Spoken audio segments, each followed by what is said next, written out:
Hi, I'm Kenny. According to the data I just received directly from the ARCC, in last year of 2024, 267,795 study permit applications were approved when 289,695 applications were refused, which is 8% more than the approved. The temporary resident visa application is similar. 1,679,000 applications were approved, and 1,947,380 applications were refused, which is almost 16% more than the approved. So if your application is just refused, you are not alone. And don't panic, it's not the end of the world. In this video, I will talk about what you can do to possibly reverse your refusal to an approval. Now let's start.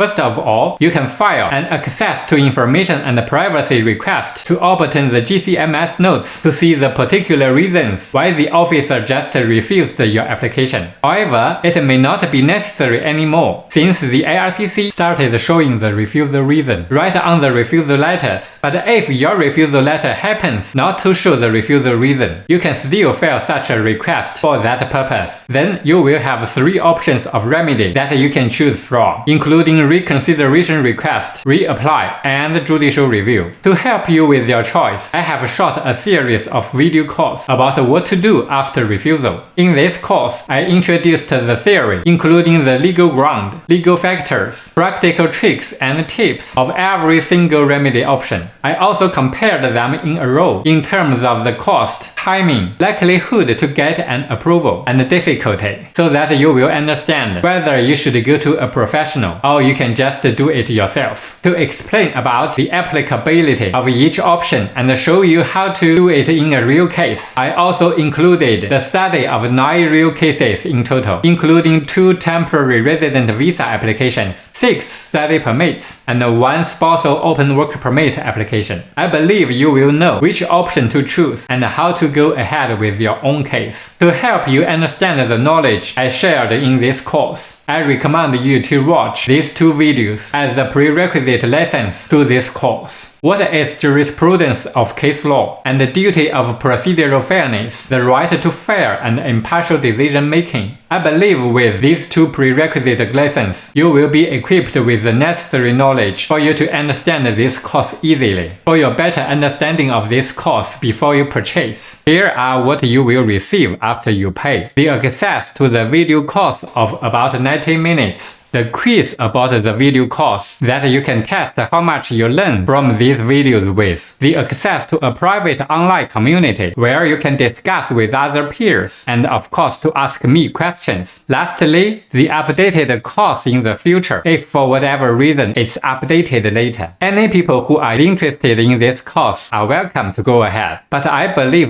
this course is particularly helpful for certain groups of people. For example, if you are an applicant or the parent on behalf of an applicant. Either you are going to do it yourself, or if you hire a representative but you still want to know about it yourself. If you are an unregulated Canadian immigration consultant, especially if you are just newly licensed and you kind of have no idea where to start, just have a case refused, or simply you just have a client asking you questions and you don't know how to answer them perfectly. Besides, any other people, if you know where to find the checklist and the form, you understand and recognize my most opinions and the logic behind. You want to maximize the chance of winning. You are prepared to spend time and effort to learn some knowledge, and you understand there is no guarantee that your application would be approved. As long as you have all this quality, you are more than welcome to learn with me on your way to Canada. On the other hand, I also tried to figure out what kind of people may not buy